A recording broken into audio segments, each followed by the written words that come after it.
Now here all new at 5:30, a huge number of police, fire, and EMS today called to Central High School, but it was all a false call about trouble. It was a case of swatting, a big public safety issue facing police departments here and across the country. And joining us to talk about that and safety in Louisville is Metro Police Chief Paul Humphrey. Chief, thanks for being here again. We always appreciate it when you do come in. Can you tell us about the swatting events that happened first of all today? Right, so we got a call of a potential threat at Central High School, and officers responded, and quickly we made contact with some of the administrators at the school and realized that that call was false. But we made sure to still check the school, and we kept some officers on scene for a while so that any parents that did arrive could be assured that there was no danger. But I will tell you, from a first responder standpoint, this is a dangerous situation. It's not something that we take lightly. Sure. And so we do have our Homeland Security unit that will be following up, trying to attempt to identify who this person is and place the appropriate charges on him, because it does create an extremely dangerous situation for a lot of people. Chief, with the horrific case of violence we witnessed yesterday in Utah, you just came from Bourbon Beyond, of course, a giant music festival, which has moved a little bit closer to Kentucky Kingdom. You've looked at the security parameters. How safe is it, and who handles the security for Bourbon Beyond? So from my standpoint, it seems like a very safe facility. They make sure that guns and everything are not brought in, as well as having a large police presence on the ground and surrounding the location, along with fire and EMS services that are out there helping for anybody who might get, heat exhaustion or any injuries that come along with that. And we also offer the assistance of our SWAT team and some of our specialty resources that are a little bit more specialized to deal with some of the things that we might see, particularly in today's environment. You all do the rooftop coverage too as well? So we have Overwatch coverage and a couple of other things out there to make sure that we have the entire venue covered.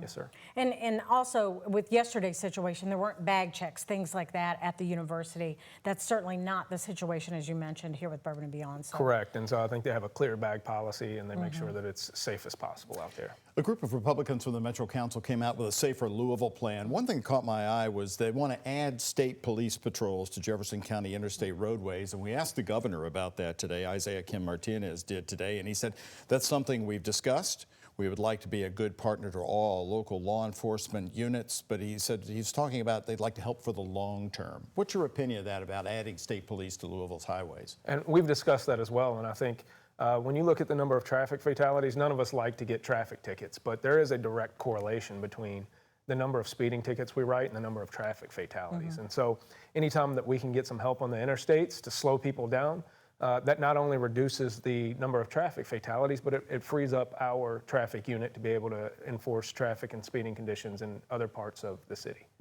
One of the other things that the Metro Council members talked about was putting more flock cameras, better lighting in some high crime areas. How would that help you guys?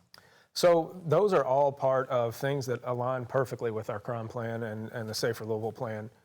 Safe Louisville plan as a larger thing, right? Is that we want to make sure that we utilize technology and we utilize environmental design to make sure that people are safe. So reducing those dark spots that criminals can hide in, making sure that officers can see what's going on, making sure that we have the technology with the flock cameras so that we can identify vehicles involved in crime. And it not only helps us from the standpoint of identifying vehicles afterwards, but it helps us in a proactive standpoint of getting some of those people off the street. They also brought up creating a judge's scorecard for better awareness on prosecutorial decisions. You've been very vocal on the responsibility of judges and their accountability or lack of accountability in our community.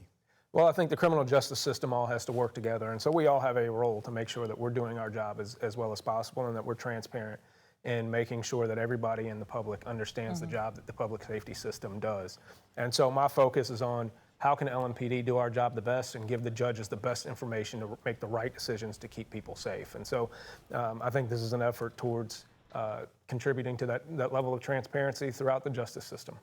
And the Democrat on the Metro Council, Ken Herndon, came out talking about, Kentucky and Louisville having their own gun laws because of the violence among teens. He specifically was talking about the violence at the bus stop where the mother was killed walking her child to school.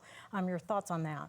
Well, I know there is a recent state law that says that municipalities can't make their own laws related to gun violence, so I really don't have an ability to do anything about that. But my stance is, what is that we have to, both as a community and a department, take steps to make sure that we reduce the amount of gun violence on our streets. That is between locking people up and putting people in jail and keeping them in jail when they show propensity for violence, but it's also getting to young people before they enter that criminal lifestyle and make sure they stay out of it. We haven't asked you in a while. Are you still down 300 officers on the force? What's the health of the police department at this moment? So our recruiting's looking pretty good. We've got a larger recruit class in right now. We have a recruit class. One of our smaller recruit classes will graduate tomorrow. So we're excited about that and having them hit the street. And then our recruiting numbers for the class that will start in October are looking pretty good right now. So we're pretty excited, but we're down. Let's not mince words. Our manpower issue and our personnel issue is not going to be solved overnight. So even if we start to fill these classes out at our max capacities, this is still a couple of year problem that it's going to take to get back up to full strength. But that's our goal ultimately. All right, Chief, once again, we always thank you coming in. A lot of good information today.